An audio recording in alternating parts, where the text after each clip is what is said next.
Days in the lab behind a microscope led to daydreaming of real field experience. I wanted to put all this interesting new knowledge to use. As Floridians, I find that we often take our beautiful state and all it has to offer for granted.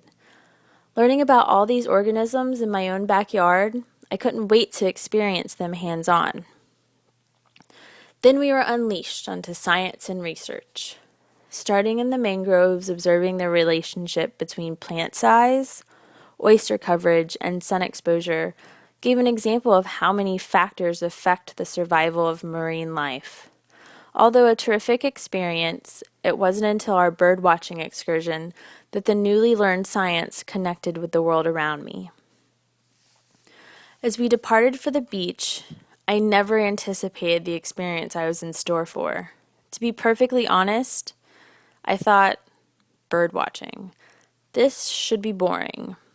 Never have I ever been so wrong. It was during this trip that I saw my new knowledge be put to use. As my classmates and I have picked up different species and identified them, conch, hermits, sea squirts, oh my.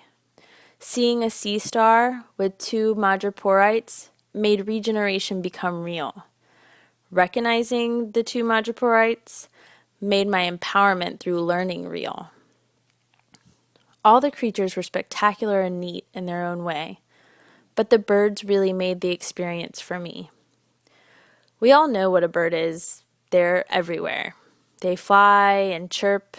They build nests. Do we ever stop to think about their diversity? Just among the seabirds, the diversity is grand. Do we ever stop to think how smart they are? They hunt strategically and deal with so many environmental factors successfully.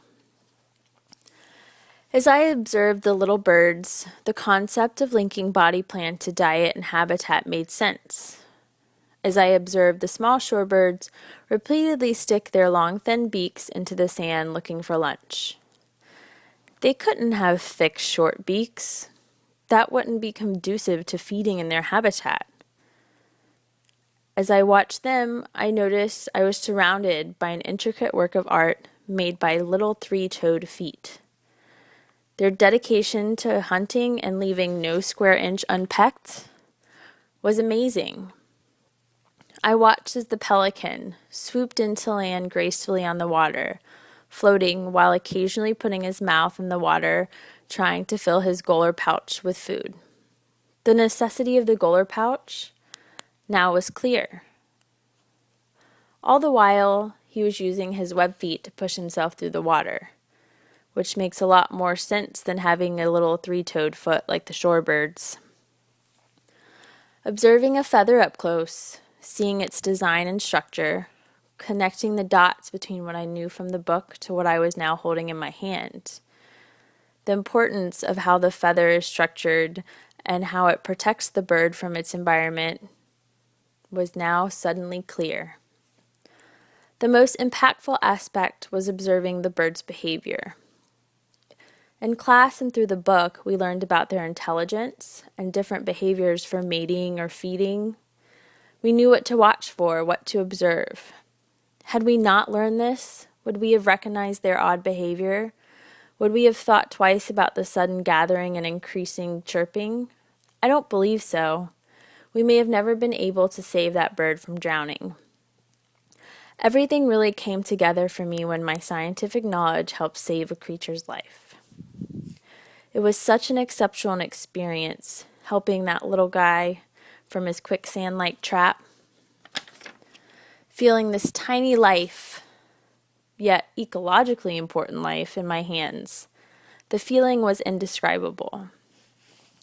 It was then I realized I was excited and passionate about what I was learning in our little lab. All of our field experience has been outstanding, from catching some of our water-breathing classmates like Mr. Bobo to interacting with some very interesting characters like Batman and Robin. Having the field experience made our subject matter much more accessible and understandable. I am very thankful for the experience and couldn't have asked for a better group with whom to share it.